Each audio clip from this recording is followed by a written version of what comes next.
What is up everyone, my name's Al from GamesRib, and today we're going to be discussing Black and White, the cancelled unreleased title for the Sega Dreamcast. Now this was actually coming. Peter Molyneux actually did say this is coming to the console. So much so, it was announced in a keynote address by the Sega president at the time, Soichiro Iramijiri. Now, whether I've got that correct, I am sorry if I've got the pronunciation wrong, but it was actually announced during an event and stated that Lionhead, obviously the people who were behind Black and White, were working, aka the version that was on the PC, was actually also at the same time going to be released on the Sega Dreamcast. I mean, to be fair, up until this point it had only been announced that it was coming to the PC, and then the Sega president went and said, yeah, it's coming to the Sega Dreamcast. So it must have been at some point or some state, as you're probably about to see in the video, is it was coming to the system, so much so it was on the Dream On 4, volume number 4, demo disc. Let's take a look at that footage.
you can see, clearly a decent representation of what it was going to be like on the Sega Dreamcast. Now, whether this footage was actually taken from the Sega Dreamcast, There's no real confirmed way of knowing, but the fact it is on the Dream on disc does make you wonder.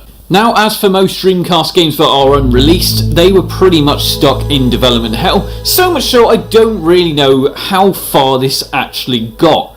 Now, the port was actually going to be handled by Midas Interactive. Now, the reason they thought it would be a pretty short development time frame was the fact that obviously the Dreamcast used Windows CE, so they assumed it was going to be easy, or a lot easier, to port that PC game over to the Sega Dreamcast than other titles that weren't necessarily PC based. Now obviously we know, even speaking to people like Ian Michael, this technically isn't true. Yeah, you might be able to get it to port over, but it doesn't mean it's going to run fast enough on the Dreamcast hardware, which is obviously the reason we haven't had things come to light like GTA 3 and things like that. Obviously GTA 3 I still think could happen, and the same with Max Payne, but it would be scaled back. This was actually meant to be part of a big year 2000s lineup, so much so they had already started basically advertising it. So, you know, as we seem to see quite often, they do advertise, they push full steam ahead saying yes, coming out, and then they cancel it. So it's a shame, you know, like I said, I'd love to see a build of this come to light at some point. It's quite possible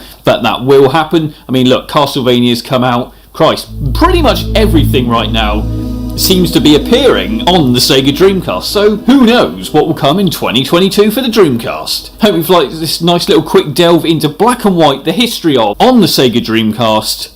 Like, comment and subscribe. I'll see you all soon.